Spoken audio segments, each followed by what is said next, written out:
Okay. Yeah. Three-game weekend. One game won 2-0. Summer Ellison was outstanding. Held them scoreless till the 5th inning, and we were able to score a run, I guess, in the 5th and the 7th, I believe, or maybe 6th and 7th, and went 2-0. And Saturday came back. Carrie Boswell pitched. We won 6-3. I thought Carrie gave us a great effort on the mound. Very easily could have had a shutout or a one-run outing. We struggled with the infield and the ground balls a little bit in that game. Scored a few runs, and then came back Sunday. Struggled to score, and Summer was outstanding. Took us into the 7th inning with a 3-0 lead. Pitched out of a jam, and we come out there with a sweep and a 3-1 win on Sunday.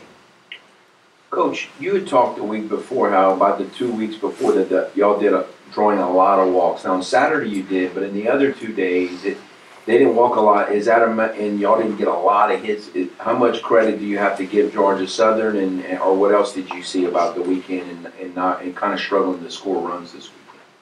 You know, we just not getting the walks affected our offense, and the key to that is when you draw a lot of walks and when you start really working hard at drawing walks, you can't get tentative at the plate. And it's a very fine line for an offense to be, able to draw a high number of walks and not lose your aggressiveness at the plate. Now, and the only way you can do that is just to simply be good at knowing what a good pitch is and what a bad pitch is. And your pitch recognition is key. And I thought Sunday we really chased bad pitches, and we weren't patient. We were impatient. We swung at balls in dirt. We swung at balls over our heads. So we'll go back in this week and we really work on being able to identify what a good pitch is. And anytime your walk numbers go down, that's not good. And then if you combine, your hitting goes south and your walks go down, it's going to be a rough weekend. And that's what happened. I mean, we scored 11 runs, and very, very different than the 2 weekends before where we had 27 and 36. Not to be critical, but just factual in your opinion, was the strike zone different than it is in most weekends, and that have something to do with it, or no?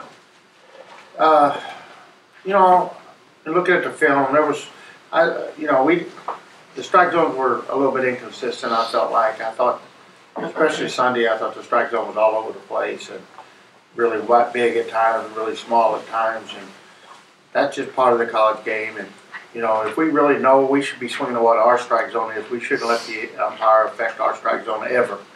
And we know what a strike is, we should swing at the strikes. And and when you're swinging the balls in the dirt and balls up at your chin, that opens it up that makes it hard on an umpire as well. So we didn't help ourselves. Carrie Boswell, where is she in her progress, and how big of a step forward did she take? I'm really tickled with Carrie right now. I think her and Coach Roberts they're getting better each week, and they're learning how to call. I think Coach Roberts is starting to really get a feel for her, and more so, I think Carrie getting a feel for Coach Roberts, and she's starting to understand what he's saying by living at the knees and really working the bottom of the strike zone. She got a lot of what should have been easy ground ball outs for us, and she's throwing the velocity. Her velocity's gone back up now to where it was last year.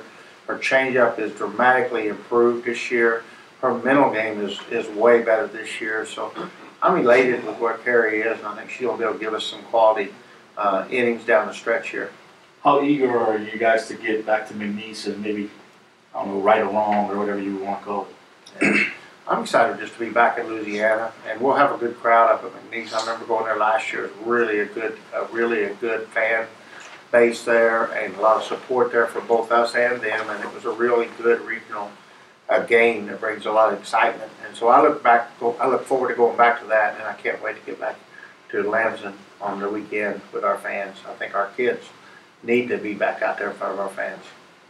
Where are you in the lineup now? So it changed a little bit again. Yeah, I keep jumping it around. I'm making it hard on everybody. I keep looking for something maybe a little bit better, and I love to play with the lineup. I like to move hot hitters to the front and cold hitters down, take pressure off cold hitters, and maybe minimize the number of at-bats they get. And hitters that get hot, I like to try to work them up to the top and maximize the number of at-bats. And we'll keep playing with it.